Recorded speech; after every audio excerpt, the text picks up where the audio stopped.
പീതാംബരം ഗരവിരാജിതശങ്കചക്രകൗമോദഗീ സരസിജം കരുണാസമുദ്രം രാധാസഹായമതിസുന്ദരമന്ദഹാസം വാതാലയേശമനിശം ഹൃദി ഭാവയാമി. സനാതനധർമ്മ സംഹിതകൾ പങ്കുവയ്ക്കാനായുള്ള നാദശ്രീ ചാനലിലേക്ക് എല്ലാ സുമനസ്സുകൾക്കും സ്വാഗതം. പേര് ഞാൻ മധുസൂദന വാര്യർ. സബ്സ്ക്രൈബ് ചെയ്ത് ലൈക്ക് ചെയ്യാൻ ഓർമ്മപ്പെടുത്തിക്കൊള്ളുന്നു. ശ്രീമദ് ഭാഗവതം നവമസ്കന്ധത്തിൽ നമ്മൾ പറഞ്ഞു വെച്ച ഭാഗം ശര്യാദിയുടെയും സുകന്യയുടെയും ചരിതവും ബലരാമ വിവാഹവും എന്ന മൂന്നാമത്തെ അധ്യായമാണ്. അടുത്തതായിട്ട് നാഭാഗൻ്റെ കഥയാണ് പറയണത്. ഈ നാഭാഗൻ നഭകൻ്റെ പുത്രനാണ്. നഭകൻ്റെ പുത്രൻ നാഭാഗൻ, രഘുവിൻ്റെ പുത്രൻ രാഘവൻ എന്ന് പറയുന്ന പോലെ അങ്ങനെയാണല്ലോ ഓരോരുത്തരുടെയും പുത്രൻ. നാഭാഗോ നഭകാപത്യം യം തദം ഭ്രാതരക്കവിവിഷ്ടം വിഭജന്തായം ബ്രഹ്മചാരിണമാഗതം. അപ്പം അദ്ദേഹം ഈ നാഭാഗൻ നഭകൻ്റെ പുത്രനാണ്. അപ്പം ഈ നഭകൻ്റെ സമ്പത്ത് ഒക്കെ ഈ ഭാഗം വെച്ചപ്പോൾ നാഭാഗന് ഒന്നും കിട്ടിയില്ല. അവർ പാവമാണ്. ഒടുവിലത്തെ പുത്രനെ കാര്യപ്രാപ്തി കുറയിത്രേ. അത് കേട്ടിട്ടുണ്ട് കേട്ടോ, നിശ്ചയില്ല. അച്ഛനും അമ്മയും നടക്കിരിക്കട്ടെ എന്ന് പറഞ്ഞു. സഹോദരന്മാരെ സ്ഥലകാരി ഈ അച്ഛനെയും അമ്മയും നോക്കാനുള്ള ബാധ്യതയെ കൊടുത്തത്. ഒരു സമ്പത്തോ കൃഷിസ്ഥലോ ഒന്നും കൊടുത്തില്ല. അച്ഛനാണെന്ന് വെച്ചാൽ പ്രായമായി നഭകന്, അദ്ദേഹത്തിന് സ്വാധീനമൊന്നുമില്ല. ഈ ലയബിലിറ്റി കോളത്തിലാണ് അച്ഛനെയും അമ്മയും എഴുതാൻ പറ്റൂ. കാരണം കാശ് അങ്ങോട്ട് പോണ കേസാണ് അല്ലേ. സമ്പത്ത് ഇങ്ങോട്ട് കിട്ടുന്നതൊക്കെ സഹോദരന്മാരെടുത്തിട്ട് ഈ പുത്രൻ എന്ത് കൊടുത്തു? അച്ഛനെയും അമ്മയും നടക്കിരിക്കട്ടെ കേട്ടോ ഭാഗം വെച്ചപ്പോൾ.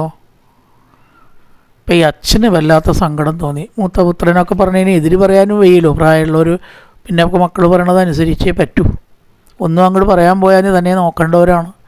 പക്ഷേ നാഭാഗനെ ഒടുവിലത്തെ പുത്രനെ വിളിച്ചിട്ട്, നാഭാഗ എന്നെ നിൻ്റെ സഹോദരന്മാർ പറ്റിച്ചിരിക്കുകയാണ്, നിനക്കൊന്നും മനസ്സിലായില്ല അല്ലേ. ആ ഭൂമി സമ്പത്ത് മുതലായിട്ടുള്ള വിലയേറിയ എൻ്റെ സമ്പാദ്യങ്ങളൊക്കെ അവർ കൈക്കലാക്കി എന്നെയും നിൻ്റെ അമ്മയും എൻ്റെ തലയിൽ കെട്ടിവെച്ചു എന്ന് പറയാണ്. ആയിക്കോട്ടെ അച്ഛാ, എനിക്ക് ഏറ്റവും വലിയ സമ്പത്ത് എന്താ അറിയോ? എൻ്റെ അച്ഛനും അമ്മയും തന്നെയാണ്. ആ ഭാഗന് കുരുത്തവും വകതിരിവും ഉണ്ട്, അച്ഛനും അമ്മയോട് സ്നേഹമുണ്ട്. അവരെ തരാൻ അവർക്ക് തോന്നിയില്ലേ, എനിക്ക് സന്തോഷമായി എന്ന് പറഞ്ഞു കുട്ടി നാഭാഗൻ. അപ്പം അച്ഛൻ പറഞ്ഞു കൊടുത്തു, ഒരു കാര്യം ചെയ്തോ, ഇവിടെ അടുത്ത അങ്കിരസ് മഹർഷികൾ ഒരു സത്രം നടത്തുന്നുണ്ട്. ആ സത്രത്തിൽ ഉപേക്ഷിക്കപ്പെട്ട സ്വർണ്ണപാത്രവും വെള്ളിപ്പാത്രവും ഒക്കെ നീ എടുത്തോ. അതും കൂടി പറഞ്ഞു കൊടുക്കണം. കുട്ടിക്ക് ഒന്നും അറിയില്ല, പ്രാപ്തി കുറവല്ലേ. പക്ഷേ കുട്ടിയെ എന്തായി തീരുക എന്നല്ലേ, ഒടുവിലത്തെ കുട്ടി എന്തായി തീരുക, ഒരാശങ്ക അച്ഛനും അമ്മയ്ക്കും ഉണ്ടാവില്ലേ. പ്രാപ്തിയുള്ളവരൊക്കെ കേമന്മാരായി സ്വത്തും തട്ടിയെടുത്തു പാവം. ഈ കുട്ടി എങ്ങനെ കഴിയും? അപ്പോൾ അവിടെ സത്രം നടക്കണോടത്ത് എന്ത് വെള്ളിപ്പാത്രവും സ്വർണ്ണപാത്രവും ഉണ്ടെങ്കിലും അത് തിരിച്ചു കൊണ്ടുവരരുത് നിയമമുണ്ട് പണ്ട്. അവിടെ ഇട്ട് പോരണം യജ്ഞസ്ഥലത്ത്.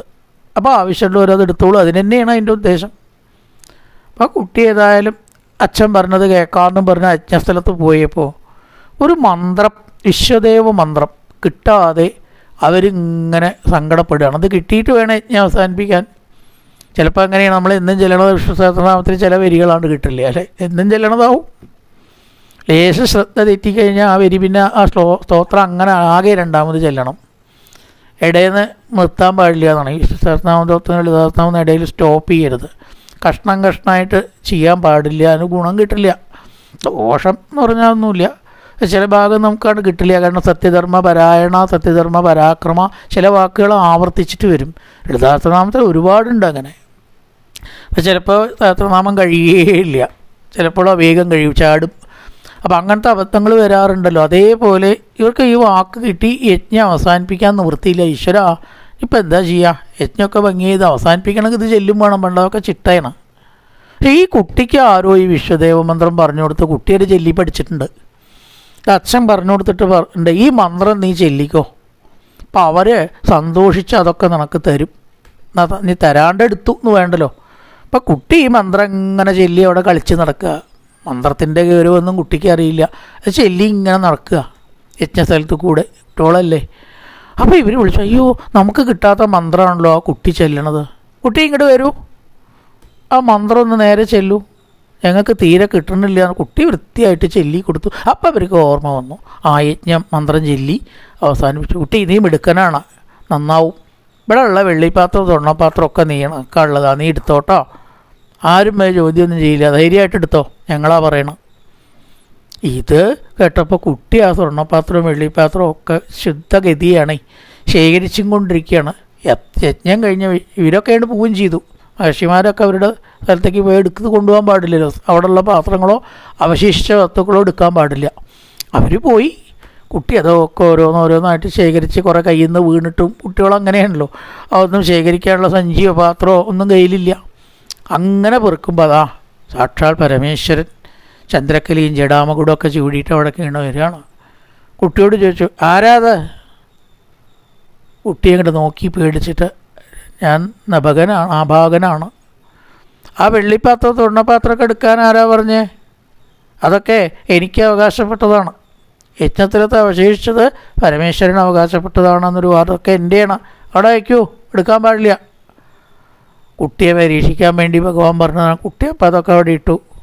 ഇപ്പം എന്തിനാ ഇപ്പോൾ ഒരാളെ ധിക്കരിക്കാനോ തർക്കിക്കാനോ അനുസരിക്കാതിരിക്കാനോ ഉള്ള കഴിവൊന്നും കുട്ടിക്കില്ല. നാഭാഗൻ വേഗം നഭകൻ്റെ അടുത്ത് ചെന്ന് പറഞ്ഞു, അച്ഛാ ഞാനത് പെറുക്കണ സമയത്ത് ഒരാളെ കണ്ടു. അതാരാത്? എന്നോടത് എടുക്കണ്ടെന്ന് പറഞ്ഞു.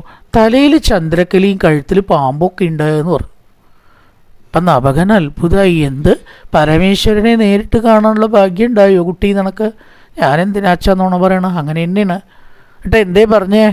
അതോ ആ പാത്രങ്ങളൊക്കെ അദ്ദേഹത്തിൻ്റെയാണ്, എടുക്കാൻ പാടില്ല എന്ന് പറഞ്ഞു. അയ്യോ അതങ്ങനെ തന്നെയാവും. എന്നാൽ ശിവൻ പറഞ്ഞതിലോ ഈശ്വരൻ പറഞ്ഞതിനപ്പുറത്തൊരു വാക്യമുണ്ടോ? നീ വല്ല തർക്കവും പറയാൻ പോയോ? അയ്യോ അച്ഛാ ഞാനൊന്നും പറഞ്ഞില്ല, അദ്ദേഹത്തിൻ്റെ ആ തേജസ് കണ്ടാൽ ആരും ഒന്നും പറയില്ല, അത്ര തേജസ്സുള്ള ആളാണ്. അത് പരമേശ്വരനാണ്, ശിവനാണ്, ഇനി ആളെന്നൊന്നും പറയണ്ട, ശിവൻ എന്ന് പറഞ്ഞാൽ മതി. പോയിട്ട് നമഃശിവായ ചൊല്ലിയിട്ട് പ്രദക്ഷിണം വയ്ക്കൂ ഉണ്ണി, ഈശ്വരനെയൊക്കെ കാണാൻ തരാവാന്ന് പറഞ്ഞാൽ അതിലധികം ഭാഗ്യം ഒരാൾക്ക് വേറെ ഉണ്ടോ? കൂട്ടിയാണ് പോയിട്ട് നമഃശിവായ അപ്പോഴും ഉണ്ട്, പരമേശ്വരൻ പോയിട്ടില്ല. നമഃശിവായ അച്ഛൻ പറഞ്ഞിട്ടുണ്ട്, അങ്ങനെ ചൊല്ലി പ്രദക്ഷിണം വെച്ച് ഒറ്റ നമസ്കാരം. പരമേശ്വരന് സന്തോഷമായി. ആശുദോഷനാണ്, ഒറ്റ നമഃശിവായ ചൊല്ലിയാൽ സന്തോഷിക്കുന്ന ആളൊരു ചെറിയ കുട്ടി നമഃശിവായ ചൊല്ലണ കണ്ടാൽ സന്തോഷിക്കാണ്ടിരിക്കുമോ? കണ്ണ് നിറഞ്ഞു, മനസ്സ് നിറഞ്ഞു ഭഗവാന്റെ. കുട്ടി നീ ശുദ്ധനാണ്, ഇതൊക്കെ നീ തന്നെ എടുത്തോ, ഞാൻ വെറുതെ പറഞ്ഞതല്ലേ, എനിക്കെന്തിനാ ഈ സ്വർണ്ണമൊക്കെ, ഈ കപാലവും തലയോട്ടും ശൂലവും മതി എനിക്ക്, അതുകൊണ്ട് ഇതെല്ലാം നീ എടുത്തോ, അപ്പോഴേക്ക് ഓടിപ്പോവുക, എന്നാലും നീ എടുത്തോ ഓക്കെ കേട്ടോ എന്നും പറഞ്ഞ് ആ സ്വർണ്ണപാത്രവും വെള്ളിപ്പാത്രവും ശേഖരിച്ച് ആജീവനാന്തം കഴിയാനുള്ള സമ്പത്ത് ശുദ്ധഗതിയായിട്ടുള്ളവർക്ക് രാഗദ്വേഷാദികളോ സൂത്രപ്പണികളോ അതുപോലെ തന്നെ മറ്റൊരാളെ ചതിക്കുക ഇതൊന്നും ഇല്ലാത്ത മനസ്സുള്ളവരുടെ കൂടെ എങ്ങനെയെങ്കിലും ഭഗവാൻ ഉണ്ടാവും. ഞാനാണ് കേമൻ എന്ന് പറഞ്ഞ് നടന്നാലോ അവരുടെ കൂടെ ആണത്രേ ഭഗവാനില്ല. എന്നാൽ നീ എന്നെ നോക്ക്, എൻ്റെ ആവശ്യമില്ലല്ലോ എന്ന് പറയും. അതാണ് നാഭാഗൻ്റെ ചരിത്രത്തിൻ്റെ തത്വം എന്നർത്ഥം. ആരോടും വിദ്വേഷമില്ലാണ്ടിരിക്കുക, ഈശ്വരഭക്തിയും വിശ്വാസവും നല്ലോണം ഉണ്ടാവുക. ഭഗവാന്റെ സങ്കല്പമാണ് ജീവിതത്തിലത്തെ ജയവും പരാജയവും. പരാജയം വന്നാൽ മാർത്തടിക്കാണ്ട്, വിജയം വന്നാൽ അഹങ്കരിക്കാതെ രണ്ടിനെയും സമചിത്തതോടുകൂടി നേരിടാണ് വേണ്ടത് എന്നുള്ള തത്വം. ഇനി അടുത്തതോ അംബരീഷോ മഹാഭാഗാ ഇവിടെ പറയണം. നാഭാഗാത് അംബരീഷോ ഭോ മഹാഭാഗവതകൃതി നാപൃശത് ബ്രഹ്മശാപോഭി യം ന പ്രതിഹതക്വജിൽ. നാഭാഗനിൽ നിന്ന് അംബരീഷനുണ്ടായി. അംബരീഷൻ്റെ കീർത്തി ലോകം മുഴുവനെ കേട്ടു. ബ്രാഹ്മണ ശാപം ഉണ്ടായിട്ടും കൂടി അതിൽ കുടുങ്ങാതെ അദ്ദേഹം രക്ഷപ്പെട്ടു ഈശ്വരഭക്തി കൊണ്ട് എന്ന് പറഞ്ഞു. അപ്പം പരീക്ഷിച്ച് ചോദിച്ചു, സുഖമേഷേ ഈ ബ്രാഹ്മണശാപത്തിന് പൊതുവെ പരിഹാരമില്ല എന്നല്ലേ പറയുക? ബ്രഹ്മൻ ഭഗവൻ ചോദ്യമിച്ഛാമി രാജക്ഷേത്രസ്യ ധീമത ന പ്രാഭൂത് എത്ര നിർമുക്തോ ബ്രഹ്മദണ്ഡോ ദുരത്യയ. ദുരത്യയ എന്ന് പറഞ്ഞാൽ പരിഹാരമില്ലാത്തത്. ബ്രഹ്മദണ്ഡം എന്ന് പറഞ്ഞിട്ടൊരു ശാപം തന്നെ ഉണ്ട് എന്നാണ്. ആ ശാപത്തിൽ നിന്ന് ഒരാൾക്കും കിട്ടിയാൽ രക്ഷപ്പെടാൻ പറ്റില്ല. ദശരഥൻ പുത്രദുഃഖത്താൽ മരിച്ചത് നമുക്കൊക്കെ അറിയാം. രക്ഷപ്പെടാൻ പറ്റുമോ? അപ്പോൾ ബ്രഹ്മശാപം ബ്രാഹ്മണശാപം അതിൽ നിന്ന് അംബരീഷൻ രക്ഷപ്പെട്ടു എന്ന് കേട്ടപ്പോൾ എനിക്ക് അത്ഭുതം തോന്നുകയാണെന്ന് പറയാ പരീക്ഷിത്ത്. ആ കഥ എനിക്കൊന്ന് കേൾക്കണം എന്ന് പറഞ്ഞു. അപ്പം പറഞ്ഞു സപ്തദ്വീപുകളുടെയും അധിപനായിരുന്നു അംബരീഷൻ. ദ്വീപ് എന്ന് പറഞ്ഞാൽ തെക്കേ അമേരിക്കയും വടക്കേ അമേരിക്കയും കൂട്ടിയ 7 ഉണ്ട്. അത് ഒന്നിച്ച് കൂട്ടിയ 6 ഉള്ളൂ. കണ്ടോ, പണ്ട് ജിയോഗ്രഫിയും കൂടിയും ഇതൊക്കെ എഴുതുന്ന ശാസ്ത്രജ്ഞന്മാരൊക്കെ അറിയാവുന്ന വരുന്നു. സപ്തദ്വീപവതിയും മഹിയും, അത്രയും വൻകരകളുടെ ആധിപത്യം ഉണ്ടായിട്ടും അവ്യയാംശ ശ്രിയം ലബ്ധ്വ, തീരാത്ത സമ്പത്ത്, ഭൂമി, രാജ്യാധിപത്യം ഇതൊക്കെ ഉണ്ടായിട്ടും മേനേതി ദുർലഭം പുംസാം സർവ്വ സ്വപ്ന സംസ്തുതം, ഇതൊക്കെ സ്വപ്നത്തിലുള്ള പോലെയുള്ളൂ. സ്വപ്നത്തിൽ കിട്ടിയ ധാരാളം സ്വർണ്ണനാണയങ്ങൾ കിട്ടും നമുക്ക് ഇടയ്ക്ക്. അങ്ങനെ സ്വപ്നം കാണും അല്ലേ? വല്ലതും ഉണ്ടോ? അതൊക്കെ ഉണർന്നാൽ കഴിഞ്ഞാൽ അയ്യോ ആ സ്വപ്നം കുറച്ചും കൂടി നീണ്ടു നിന്നാൽ മതിയായിരുന്നു നമ്മൾ വിചാരിക്കും. നീണ്ടു നിന്നിട്ട് വല്ല കാര്യമുണ്ടോ? ഒരിക്കലും ഉണരും തീർച്ച. അപ്പം അതേപോലെ സ്വപ്ന സംസ്തുതം, ഈ 7 ദ്വീപുകളുടെ ആധിപത്യം സ്വപ്നത്തിന് തുല്യമാണ്. ഇതൊക്കെ ഇന്നുണ്ടാവും, നാളെ ഉണ്ടാവില്ല, ഉണ്ടായിക്കൊള്ളണമെന്നില്ല. ഓരോ ഉറപ്പുമില്ലാത്തതായിട്ടുള്ള ഇതിലൊന്നും മനസ്സ് കൊടുക്കാതെ മേനേതി ദുർലഭം പുംസാം തർവന്തൽ സ്വപ്ന സംസ്തുതം വിദ്വാൻ നിർവാണം തമോ വിശദിയത്വമാൻ വാസുദേവേ ഭഗവതി തദ്ഭക്തേഷു ച സാധുഷു പ്രാപ്തോ ഭാവം പരം വിശ്വം ഏനേദം ലോഷ്ടവസ്മൃതം. സ്വർണ്ണാണെങ്കിലും കരിക്കട്ടയാണെങ്കിലും ഒരേപോലെ കണ്ടു. നമുക്ക് പറ്റുമോ 1 പവൻ സ്വർണ്ണ നാണയോ ചങ്ങലയോ കരിക്കട്ടയോ ഒരേപോലെ കാണാൻ? അദ്ദേഹം അത് കണ്ടിരുന്നു. അത്ര വിലയെ ഇതിനൊക്കെ കൊടുത്തുള്ളൂ. ലോഷ്ടം എന്ന് പറഞ്ഞാൽ കരിങ്കല്ല്, കരിക്കട്ട, അത്രേ സ്വർണത്തിനെ കണക്കാക്കിയുള്ളൂ. എന്നിട്ടോ സവൈമന കൃഷ്ണപദാരവിന്ദയോർ വചാംസി വൈകുണ്ഠ ഗുണാനുവർണ്ണനെ കരോഹരേർ മന്ദിരമാർജനാദിഷു ശ്രുതിഞ്ചകാരാച്യുത സത്കതോദയേ. മനസ്സ് കൃഷ്ണപാദപത്മത്തെ സദാ ചിന്തിക്കാനും രാജാവാണ് പറയുമ്പോട്ടോ. എന്നിട്ടോ വചാംസി, വാക്കുകളെ കൊണ്ട് ആ ഭഗവാന്റെ മാഹാത്മ്യം വർണ്ണിക്കാൻ മാത്രം വാക്കുകളെ ഉപയോഗിച്ചു. എന്നിട്ടോ കരോഹരേർ മന്ദിരമാർജനാദിഷു, രാജാവാണ് കേട്ടോ. അമ്പലം അടിച്ചു വരാൻ ഇഷ്ടപ്പെട്ടു അദ്ദേഹം. ആലോചിച്ച് നോക്കൂ. ഈ കഴകപ്രവൃത്തിയും മാലകെട്ടലും ഭഗവാന്റെ പ്രവൃത്തി ചെയ്യുക എന്ന് പറഞ്ഞാൽ, ഭഗവാനോ ദേവിയോ ആരോ ആവട്ടെ, അതൊരു യോഗമാണെന്നാണ്. എത്ര ദാരിദ്ര്യം ഉണ്ടെങ്കിലും പ്രതിഫലമൊന്നും ചിലപ്പോൾ കിട്ടിയെന്ന് വരില്ല കേട്ടോ. അതൊരു വലിയ ഭാഗ്യമുള്ളവർക്ക് ഇത്രേ ചെയ്യാൻ പറ്റുള്ളൂ, ചെയ്യാൻ തോന്നുള്ളൂ. നമ്മുടെ ഒരുപാട് ആൾക്കാർ പഴയ കാലത്ത് നോക്കിയാൽ കാണാൻ ദാരിദ്ര്യമൊക്കെ നല്ലോണം ഉണ്ടാവും ഇല്ലേ? എന്നാലും അമ്പലത്തിൽ പോയിട്ട് ആ മാലയൊക്കെ കെട്ടി, ആ വീടിനൊരു ഐശ്വര്യമാണ് കുറച്ച് മാല, ഈശ്വരപ്രവൃത്തികൾ എന്ന് പറയുന്നത്. അപ്പോൾ ഈ രാജാവിന് എന്തെങ്കിലും ക്ഷേത്രത്തിൽ പുല്ല് പറക്കി അടിച്ചു വരികയോ വൃത്തിയാക്കിയോ ചെയ്യാൻ കിട്ടിയ സന്ദർഭം രാജാവ് പാഴാക്കില്ല. ആലോചിച്ചോക്ക്, രാജാവാണ്. കരോഹരേർ മന്ദിരമാർജനാദിഷു, ഹരിയുടെ ക്ഷേത്രം അടിച്ചു വാരാനും വൃത്തിയാക്കാനും അടിച്ചു തളിക്കുക മുതലായ പ്രവൃത്തികൾ ചെയ്യുന്നതിൽ ആനന്ദം കണ്ടെത്തി. രാജാവായിട്ടും ശ്രുതിഞ്ചകാരാച്യുത സത്കഥോദയേ. എപ്പോഴും ചെവിക്ക് എന്താണ് കൊടുത്തത്? ഈശ്വരകഥകൾ. അച്യുത സത്കഥോദയേ. ഈശ്വരകഥകൾ ചെവിക്ക് കൊടുത്തില്ലെങ്കിൽ, അങ്ങനെ ചെവിയെ ഉപയോഗിച്ചില്ലെങ്കിൽ ആ ചെവിയിൽ വേണ്ടാത്ത ശബ്ദങ്ങൾ കേൾക്കും അല്ലേ? പ്രപഞ്ചത്തിൽ പല ശബ്ദങ്ങളുമുണ്ട്. അതിങ്ങനെ വരുമ്പോൾ നമ്മൾ കേൾക്കരുത്, അതിനെ അടച്ചു വെക്കണം. വേണ്ടാത്ത ശബ്ദങ്ങളും പരദൂഷണങ്ങളും ലോകകാര്യങ്ങളും ചെവിയിൽ കേൾക്കാതിരിക്കാൻ എന്താണ് മാർഗം? പഞ്ഞി കൊണ്ട് അടച്ചിട്ടൊന്നും കാര്യമില്ല കേട്ടോ. അതടയ്ക്കാൻ ഏറ്റവും നല്ല പഞ്ഞി ഏതാ അറിയോ? ഭഗവാന്റെ കഥകൾ. അതിങ്ങനെ കേട്ടുകൊണ്ടിരിക്കുക. എന്നാൽ എന്തുണ്ട്? മറ്റ് കഥകളൊന്നും ആ ചെവിയിൽ വീഴില്ല. അപ്പം അങ്ങനെ ചെവിയെ ഈശ്വര കഥകൾക്കായിട്ട് തുറന്ന് വെച്ച ആളായിരുന്നു അംബരീഷൻ എന്ന് പറയണം. മുകുന്ദലിംഗാലയ ദർശനേ ദിശോ, കൃഷ്ണവിഗ്രഹം ആപാദശു. ഇവിടെ ഇങ്ങനെ നോക്കിയിട്ട് ധ്യാനം മനസ്സിൽ ഉറപ്പിക്കുക. ആ രൂപം വിഗ്രഹം ഇല്ലാണ്ട് എങ്ങനെയാണ് മനസ്സിൽ കാണാൻ പറ്റുക? അത് ശീലിക്കുക. അപ്പോൾ കൃഷ്ണവിഗ്രഹം കാണാനായിക്കൊണ്ടും ആസ്വദിക്കാനായിക്കൊണ്ടും സജ്ജനങ്ങളെ കാണാനും കണ്ണിനെ ഉപയോഗിച്ചു.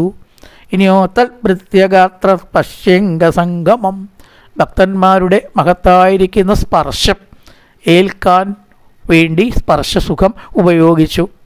ഗുരുവായൂർ ഭക്തന്മാരെ നമ്മൾ തിരക്കി നിൽക്കുമ്പോൾ ഒരു വിചാരവും നമ്മുടെ മനസ്സിൽ വരുന്നില്ല. എപ്പോഴാണ് തൊഴുകാൻ തരാവുക അതൊരു ചിന്തയില്ലാണ്ട് തിരക്കിയിട്ട് ഒരസുഖം പോലും അല്ലേ ഒരു അസ്വസ്ഥത പോലും നമുക്ക് ഗുരുവായൂർ അമ്പലത്തിൽ തിരക്കുകൊണ്ട് തോന്നാറില്ല. തിരക്കിൽ അസ്വസ്ഥത തോന്നാത്ത ഒരൊറ്റ വിഷയം അത് മാത്രമേ ഉള്ളൂ. കാരണം ഒക്കെ ഭക്തന്മാരാവും. അവിടെ വരുന്നവരൊക്കെ കൃഷ്ണ നാരായണ ഗുരുവായൂരപ്പാന്ന് വിളിക്കുമ്പോൾ ലേശം കൈ മേലിൽ കൊണ്ടാലോ മുട്ടിയാലോ നമുക്ക് അവരോട് ദേഷ്യം തോന്നില്ല. ഭഗവാന്റെ മുമ്പിൽ ദേഷ്യപ്പെടാൻ പാടുമോ? അല്ലേ പെല്ലെ ഒന്നും അങ്ങോട്ട് മാറി നിൽക്കൂട്ടോ എന്ന് പറഞ്ഞാലായി എന്നല്ലാണ്ട് ആ അംഗസ്പർശം, ബാക്കി പ്രപഞ്ചത്തിലത്തെ അംഗസ്പർശങ്ങളൊക്കെ വളരെ കുറച്ച് മാത്രമേ സുഖം തരുള്ളൂ. കല്യാണമൊക്കെ കഴിഞ്ഞാൽ ആദ്യത്തെ കുറച്ച് ദിവസമൊക്കെ ഒരു സീറ്റിലിരുന്ന് പോകാനൊക്കെ ഒരു സുഖം ഉണ്ടാവും അല്ലേ. അധികം നമ്മൾ സ്ത്രീ സ്പർശം ഇല്ലാതിരിക്കുമ്പോൾ 2 3 4 മാസം കഴിഞ്ഞ് നോക്കട്ടെ, അവൾ തന്നെ പറയും നിങ്ങളൊന്ന് പിന്നിലേക്ക് ഇരിക്കുമോ, അയമ്മ ഇവിടെ ഇരുന്നോട്ടെ. അയമ്മ ഇരിക്കാൻ വേണ്ടിയിട്ടല്ല കേട്ടോ, ഇയാളെ മടുത്തു ആണേ അങ്ങോട്ട് ഇരിക്കാൻ പറയണതേ. ഇയാളോ പറഞ്ഞിട്ട് വേണം മാറാച്ചിട്ട് തന്നെ ഇയാളിരിക്കണത്. ഇയാൾക്കും മടുത്തിരിക്കണു. 2 3 മാസം 1 കൊല്ലോ 6 മാസമോ കഴിഞ്ഞാൽ ഈ വക സ്പർശ സുഖം പിന്നീട് നമുക്ക് അനുഭവപ്പെടുന്നില്ല. വളരെ കുറച്ച് കാലം. പക്ഷേ തൽഭൃത്യഗാത്ര സ്പർശ അംഗസംഗമം, ഭൃത്യന്മാരുടെ ആ അംഗസ്പർശം. ഈ നല്ലൊരു മഹാത്മാവ് 2 കൈയും തലയിൽ വെച്ച് അനുഗ്രഹിക്കുന്ന ആ ഒരു സുഖം ആണ്. ഈ പൂജാരിമാരൊന്നും തലയിൽ കൈവച്ച് അനുഗ്രഹിക്കില്ല. അനുഗ്രഹം 2 തരത്തിലുള്ളതൊക്കെ ഉണ്ടെന്നാണ്. ഒന്ന് തലയിൽ കൈ വെച്ച് അനുഗ്രഹിക്കുക, തലയിൽ കൈ കൊള്ളാതെ പൂജാരിമാർ അനുഗ്രഹിക്കുള്ളൂ. അതെന്താ പറയുക, അവരുടെ ഉള്ളത് മുഴുവനെ പോവും. അപ്പം നല്ലോണം സമ്പാദിച്ചിട്ട് വേണത്രേ കൈ തലയിൽ വെച്ച് അനുഗ്രഹിക്കാൻ പാടൂ. അപ്പം നമ്മുടെയൊക്കെ അങ്ങോട്ട് പോവുകയാണ്. അത് നികത്താനുള്ള കഴിവുള്ളവർ അങ്ങനെ ചെയ്യും. ഇപ്പം ഞാൻ ആനന്ദസ്വാമിയൊക്കെ ആ തല അങ്ങോട്ട് കാണിക്കാൻ 2 കൈയും തലയിൽ വെച്ചിട്ട് അനുഗ്രഹിക്കുന്നു. അവർക്ക് ഇനി ഒന്നും വേണ്ട, ഒക്കെ പൊക്കോട്ടെ, താൻ സമ്പാദിച്ചതൊക്കെ ശിഷ്യനിലേക്ക് കൈമാറുന്നു എന്നാണ്. അതിനൊരു സുഖമുണ്ട്. എത്രയോ ദിവസം ആ ഒരു ആനന്ദം ഒന്ന് അവരെ കണ്ടുവന്നാൽ നമ്മുടെ മനസ്സിലൊരു എനർജി ഉണ്ടാവും വളരെ ദിവസം. സ്വാമിയൊക്കെ പോയി കണ്ടാൽ ഞാനൊക്കെ അത് അനുഭവിച്ച ആളാണ് അല്ലേ. ആ പാദത്തിൽ വീണ് നമസ്കരിച്ചാൽ മതി മതി, നമസ്കരിച്ചതൊക്കെ മതി എന്ന് പറയും അദ്ദേഹം. എന്നിട്ട് 2 കൈയും തലയിൽ വെച്ചിട്ട് അനുഗ്രഹിക്കും. ഞാൻ ഇപ്പം എന്താ വേണ്ടത്, എന്താ നിങ്ങൾക്ക് വേണ്ടത് ചോദിച്ചാൽ ആ അനുഗ്രഹം കൊടുക്കണം. കൊടുത്തു കഴിഞ്ഞാൽ കൊടുത്ത മാതിരി തന്നെയാണ്. ഇതാർക്ക് തരാൻ കഴിയും ഈ ലോകത്തിൽ? തൽഭൃത്യഗാത്ര അല്ലേ, അങ്ങനത്തെ അംഗസംഘം ഭഗവാനെ ഭജിച്ചിട്ടുള്ളതായിരിക്കുന്ന അംഗസംഘത്തിന് അതേ രാജാവ് ഇഷ്ടപ്പെട്ടുള്ളൂ. ഘ്രാണം ചതൽ പാദസരോജ സൗരഭേ. മൂക്കോ ഇപ്പോഴത്തെ കുട്ടികൾക്കൊക്കെ 100 കൂട്ടം കുപ്പികളുണ്ടാവും റൂമിൽ അല്ലേ, പെർഫ്യൂമുകളെ. അതിൻ്റെ ഗന്ധം ഒക്കെ നല്ല കെമിക്കലാണതൊക്കെ. മേലടിച്ചു കഴിഞ്ഞാൽ സ്കിന്നിന് കേട്, മുഖത്തിന് കേട് അല്ലേ, ശ്വസിച്ചു കഴിഞ്ഞാൽ ശ്വാസകോശത്തിന് കേട്. അങ്ങനത്തെ ഗന്ധമാണോ മൂക്കൊണ്ട് ആസ്വദിക്കേണ്ടത്? ഘ്രാണഞ്ചതൽ പാദസരോജ സൗഭഗേ. ഭഗവത് പാദത്തിൽ സമർപ്പിച്ചതായിട്ടുള്ള തെച്ചി, തുളസി, താമര മുതലായിട്ടുള്ള പുഷ്പങ്ങൾ അല്ലെങ്കിൽ ചന്ദനം അല്ലെ, ഗുരുവായൂർ കളഭത്തിൻ്റെ ഗന്ധം ലോകപ്രസിദ്ധമാണ്. അതുപോലൊരു കളഭം എവിടെയും നമുക്ക് കാണാൻ പറ്റില്ല. കൃത്രിമമില്ലാത്ത കുങ്കുമപ്പൂവ് മുതലായിട്ടത് ഉപയോഗിച്ച് അല്ലേ, അതാണത്ര വില. നമ്മൾ വിചാരിക്കും ഈശ്വര ഒരു ചെറിയ പാക്കറ്റിന് എന്തിനാ അത്ര വില കലക്കാക്കണം, അത് കാര്യം നടക്കണ്ടേ, കാശ്മീരിലെ കുങ്കുമപ്പൂവ് കിട്ടുള്ളൂ. അപ്പോൾ അത് കൂട്ടി അരച്ച് ഉള്ള കൂട്ടാണ് ഗുരുവായൂർ കളഭം അല്ലേ. അതിൻ്റെ ഗന്ധം നിങ്ങളൊന്ന് നെറ്റിയിൽ തൊട്ട് നോക്കൂ. 24 മണിക്കൂർ കഴിഞ്ഞാലും നെറ്റിയിൽ നിന്ന് അത് പോവാണ്ട് ഗന്ധം ഉണ്ടാവും. പിറ്റേ ദിവസം നമുക്ക് കളയാൻ തോന്നില്ല കുളിക്കുമ്പോൾ. അപ്പോൾ ആ ഗന്ധം അതൊരു പ്രത്യേക പോസിറ്റീവ് എനർജി നമുക്ക് തരും. ഗുരുവായൂരത്തെ കളഭത്തിൻ്റെ മണം കേട്ടാൽ കുറേ ദിവസം നമുക്ക് വല്ലാത്തൊരു അല്ലേ, പോയിട്ട് വന്നാൽ ഒരു പ്രത്യേക അനുഭവമാണത്. അപ്പോൾ അതാണ് ഘ്രാണഞ്ചതൽ പാദസരോജ സൗഭഗേ ശ്രീമത് തുളസിയ രസനം തദർപ്പിതേ. തുളസിയുടെ ഗന്ധം, താമസയുടെ ഗന്ധം, അതുപോലെ ഭഗവാനുമായിട്ട് ബന്ധപ്പെട്ടതിൻ്റെ ഒക്കെ ഗന്ധം അത് മൂക്കൊണ്ട് ആസ്വദിക്കാനാണ് അദ്ദേഹം ഇഷ്ടപ്പെട്ടത്. പാദോഹരേ ക്ഷേത്രപദാനുസർപ്പണേ. പാദങ്ങൾ ഭഗവത് പാദ ക്ഷേത്രത്തിൽ പ്രദക്ഷിണം വയ്ക്കാനായിക്കൊണ്ട്, ക്ഷേത്രത്തിലേക്ക് പോവാനായിക്കൊണ്ട് അദ്ദേഹം ആഗ്രഹിച്ചു. ഏവം സദാ കർമ്മകലാപമാത്മന പരേതി യജ്ഞേ ഭഗവത്യദോക്ഷജേ. ഭഗവാനിൽ ഭക്തിയോട് കൂടിയിട്ട് ആ ജീവിതം സർവ ശരീരത്തിൻ്റെ അവയവങ്ങളും അതിനുവേണ്ടി നീക്കിവെച്ചു എന്ന് പറയാം. ഏറ്റവും കൂടുതൽ ഏകാദശി വ്രതം നോൽക്കുക, അതാണ് ഇദ്ദേഹത്തിന് ഇഷ്ടം. അനവധി ഏകാദശി മുടങ്ങാതെ, ഒന്ന് രുക്മാംഗദനും ഒന്ന് അംബരീഷനും, 2 പക്ഷമാണ് ഏകാദശിക്കാർ. ചെറിയ വ്യത്യാസമുണ്ട് അതിൻ്റെ അനുഷ്ഠാനത്തിൽ. ഇപ്പം ഏതായാലും ഇദ്ദേഹം ദ്വാദശിക്കും കൂടി പ്രാധാന്യം കൊടുത്തുകൊണ്ടുള്ള ഏകാദശി വ്രതമാണ് നോറ്റത്. പിറ്റേ ദിവസം ദ്വാദശി ഉണ്ടാവണം, ആ ദ്വാദശിക്ക് ദാനം കൊടുക്കണം. ഇങ്ങനെയൊക്കെയുള്ള പക്ഷം നോക്കിയിട്ട് ഏകാദശി നോക്കുക. ദ്വാദശി നോക്കാതെ ഏകാദശി 2 പക്ഷമുണ്ട്, രുക്മാംഗദ പക്ഷവും അംബരീഷ പക്ഷവും. ഒരിക്കലും ഏകാദശി നോക്കുമ്പോൾ ദുർവാസാവ് അവിടെ വന്നുപെട്ടു. അപ്പോൾ ആരെങ്കിലും വന്നാൽ അവർക്ക് ഭിക്ഷ നൽകി അവരെ ബഹുമാനിച്ചിട്ടേ പാരണ കഴിച്ച് വ്രതം അവസാനിപ്പിക്കാൻ പാടൂ. ദുർവാസാവ് ഒരു ഭക്ഷണം കൊടുക്കാൻ തീരുമാനിച്ചു. അവർക്ക് ഭിക്ഷ എന്നാണല്ലോ പറയുക. കുളിച്ച് വരാൻ വേണ്ടി പറഞ്ഞു. കുളിച്ച് വരാൻ വേണ്ടി നേരെ ഇങ്ങനെ ഒഴുകുകയാണ് ദുർവാസാവ്. അപ്പം ഇദ്ദേഹത്തിന് പരിഭ്രമമായി. പാരണ കഴിച്ചിട്ട് വ്രതം അവസാനിപ്പിക്കേണ്ട സമയം കഴിഞ്ഞല്ലോ ഈശ്വര. ഭക്ഷണം കഴിച്ച വ്രതം അവസാനിപ്പിച്ച് പാരണ കഴിച്ച മഹർഷിയെ അപമാനിച്ചു. ഭക്ഷണം കഴിക്കാതിരുന്നാലോ മുനി വരട്ടെ എന്ന് വെച്ചാൽ ഇവിടെ ഇന്ന് മുഹൂർത്തം കഴിയുകയായി. പാരണ ആ സമയത്ത് കഴിക്കാൻ പറ്റാണ്ടായി. ധർമ്മസങ്കടത്തിൽ. അപ്പം ധർമ്മസങ്കടത്തിലായി തീർന്നു. അപ്പം ചിലർ പറഞ്ഞു കൊടുത്തു, രാജൻ വ്രതമൊന്നും ഏകാദശി ബലമില്ലാണ്ട് ആക്കണ്ട, അങ്ങൊരു കാര്യം ചെയ്യൂ, വെള്ളം കൊണ്ട് ആചമിച്ച് പാരണ കഴിച്ചോളൂ. അശിതൻ ജയൻ. ഭക്ഷണമായിട്ട് ഗണിക്കാം, ഭക്ഷണം അല്ലാണ്ടെയും ഗണിക്കാം. അപ്പോൾ പാരണ കഴിച്ചു എന്നുമായി, മഹർഷിയെ അപമാനിച്ചില്ല എന്നും ആവാം. വെള്ളം കൊണ്ട് പാരണ കഴിച്ച് ഈ പ്രശ്നം പരിഹരിച്ചു അംബരീഷൻ. ഇത് ദുർവാസാവ് അറിഞ്ഞു ദേഷ്യപ്പെടുകയാണ്. എന്നെ ഭിക്ഷയ്ക്ക് ക്ഷണിച്ച് എനിക്ക് ഭിക്ഷ കഴിക്കാണ്ട് അങ്ങ് പാരണ കഴിച്ചു അല്ലേ? അങ്ങയുടെ ഉച്ചിഷ്ടം വേണ്ടേ ഞാൻ കഴിക്കാനായിട്ട്? അതുകൊണ്ട് ഈ അഹങ്കാരം ഞാൻ കാണിച്ചു തരാം. വിഷ്ണുഭക്തനാണ് എന്ന് വിചാരിച്ചിട്ട് എന്തും കാണിക്കുക. തലയിൽ നിന്നൊരു ജടയും ഇങ്ങോട്ട് എടുത്തു. ഒരു കൃത്തിക അതിൽ നിന്നുണ്ടായി. പിശാച് അംബരീഷനെ ദയിപ്പിക്കാനാണ് ദുർവാസാവ് ഉദ്ദേശിച്ചത്. പക്ഷേ ഭഗവാൻ സുദർശന ചക്രത്തിൻ്റെ രൂപത്തിൽ അവിടെ ഇങ്ങോട്ട് പ്രത്യക്ഷപ്പെട്ടു. ഈ കൃത്തിക കണ്ടു. ശലഭദശയായിട്ട് ഒരു ശലഭം അഗ്നിയിൽ ജലിക്കണ പോലെ, വേനനെ പറ്റി പറയുമ്പോഴാട്ടോ നാരായണീയത്തിൽ അത് പറയുക. ഒരു പിടിച്ചാരമായിട്ട് ഈ കൃത്തിക ഇങ്ങോട്ട് മാറി. ചക്രം ദുർവാസാവിൻ്റെ നേർക്ക് അങ്ങോട്ട് പാഞ്ഞു പോയി. ദേഷ്യം അടങ്ങിയിട്ടില്ല. ശക്തി അസ്ത്രങ്ങളൊക്കെ വിട്ട ഉപസംഹരിക്കണം, എന്നാൽ മാത്രമേ അത് നിൽക്കുള്ളൂ. ദുർവാസാവ് ശിവനെ കണ്ടു. അയ്യോ ഇവിടെ വരരുത്, ഈ സുദർശന ചക്രത്തിനെ എതിർക്കാൻ ഞാൻ ആളല്ലേ എന്ന് പറയുകയാണ്. ഹരിയുടെ സങ്കല്പം കൊണ്ടാണ് ഞാൻ ഇവിടെ സംഹാരകർത്താവ്, കർമ്മം ചെയ്ത് ജീവിക്കുന്ന ശിവനായിട്ട്. പൊക്കോളൂ. വേഗം ബ്രഹ്മാവിൻ്റെ അടുത്ത് പോയി, അയ്യോ ബ്രഹ്മലോകത്തെ രക്ഷിക്കൂ, ദുർവാസാവി ഇവിടുന്ന് പോവൂ. ശിവൻ പക്ഷേ ഒരു കാര്യം പറഞ്ഞു കൊടുത്തു, പോയിട്ട് വിഷ്ണുവിനെ ആശ്രയിച്ചാൽ ഒരു പക്ഷേ ശമനം കിട്ടിയേക്കാം. വേഗം വൈകുണ്ഠത്തിലേക്ക് പോയി അംബരീഷൻ. ആ ദുർവാസാവിൻ്റെ പിന്നാലെ ചക്രമുണ്ട്.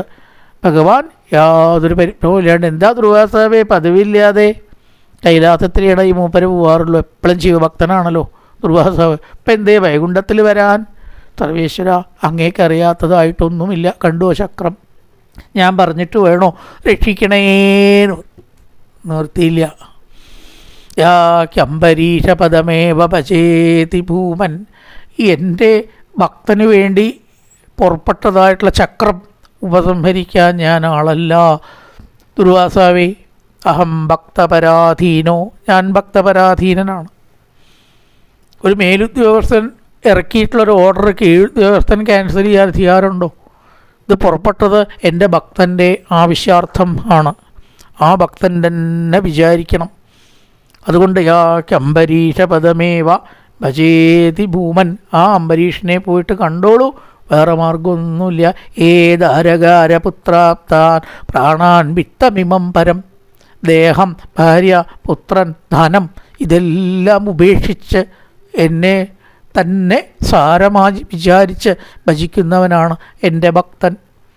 ആ ഭക്തന് ഒന്നും തന്നെ എന്നിൽ നിന്ന് വേണ്ട. വശീകുറുവന്തിമം ഭക്തിയ.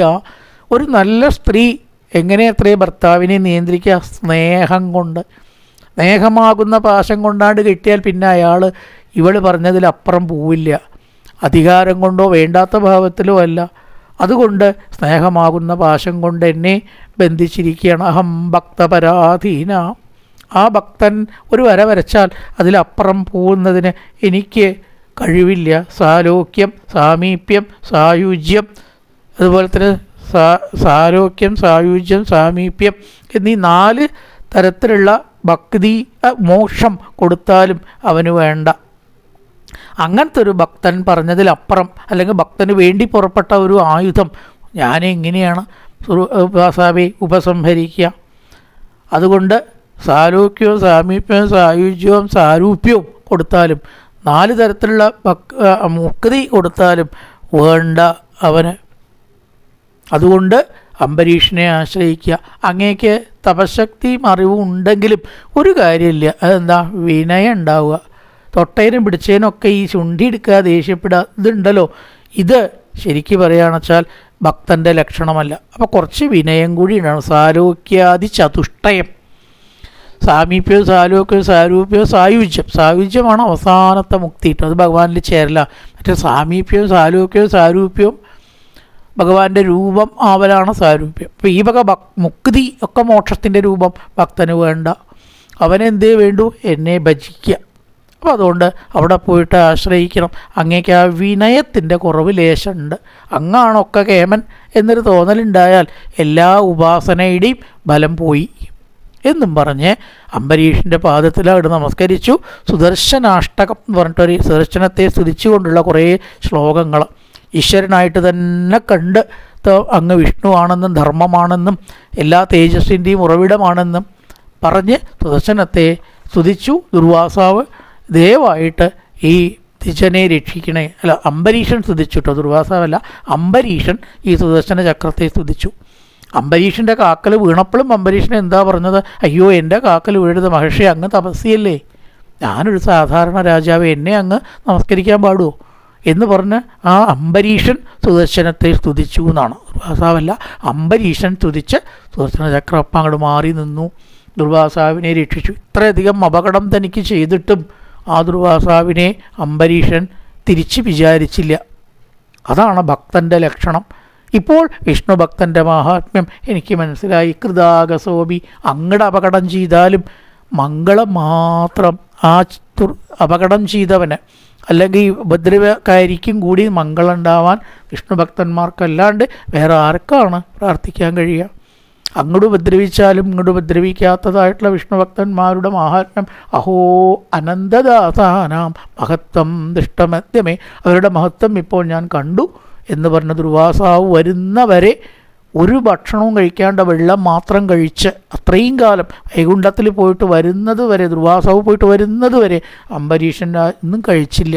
അതിനുശേഷം പാരണ കഴിച്ചിട്ട് എത്രയും വ്രതം അവസാനിപ്പിച്ചു. ഇത്തേതൽ പുണ്യമാഖ്യാനം അംബരീഷസ്യ ഭൂപതേ, രാജാവായിരിക്കുന്ന അംബരീഷൻ്റെ ഈ ചരിതം ഏകാദശി ദിവസം ഏതൊരാൾ കീർത്തിക്കുന്നുവോ സങ്കീർത്തയനുധ്യായൻ, ഈ കഥ സ്മരിക്കുന്നവർക്കൊക്കെ ഭക്തി ഉണ്ടാവും. കണ്ടോ, ഭാഗവതത്തിൽ ഫലശ്രുതിയൊക്കെ ധനം കിട്ടും, വീട് കിട്ടും, ലോട്ടറി കിട്ടും, രത്നം കിട്ടും എന്നല്ല. ഭക്തോ ഭഗവതോ ഭവേൽ, ഏറ്റവും വലിയ സമ്പത്ത് എന്താ അറിയോ? ഭാഗവത അഭിപ്രായ പ്രകാരം ഭക്തി ഉണ്ടാവുക. അതിലപ്പുറം ഒരു സമ്പത്ത് ഒരാൾക്ക് നേടാനില്ല, അത് കിട്ടും എന്ന് ഫലശ്രുതി പറഞ്ഞ് അംബരീഷ ചരിതം ഉപസംഹരിച്ചിരിക്കുകയാണ്. തുടർന്ന് മാന്ധാതാവ സൗപരി മുതലായിട്ടുള്ളവരുടെ കഥ. കായേന വാചാ മനസേന്ദ്രിയേർവാ ബുദ്ധ്യാത്മനാ വാ പ്രകൃതേ സ്വഭാവ കരോതി യദ്യർത്ഥകലം പരസ്മൈ നാരായണായേതി സമർപ്പയാമി. ഓം പൂർണ്ണമദ പൂർണ്ണമിദം പൂർണ്ണാത് പൂർണ്ണമുദച്യതേ പൂർണ്ണസ്യ പൂർണ്ണമാദായ പൂർണ്ണമേവാവശിഷ്യതേ. ഓം ശാന്തി ശാന്തി ശാന്തി. ഹരി ഓം ശ്രീ ഗുരുഭ്യോ നമഃ. ഹരി ഓം.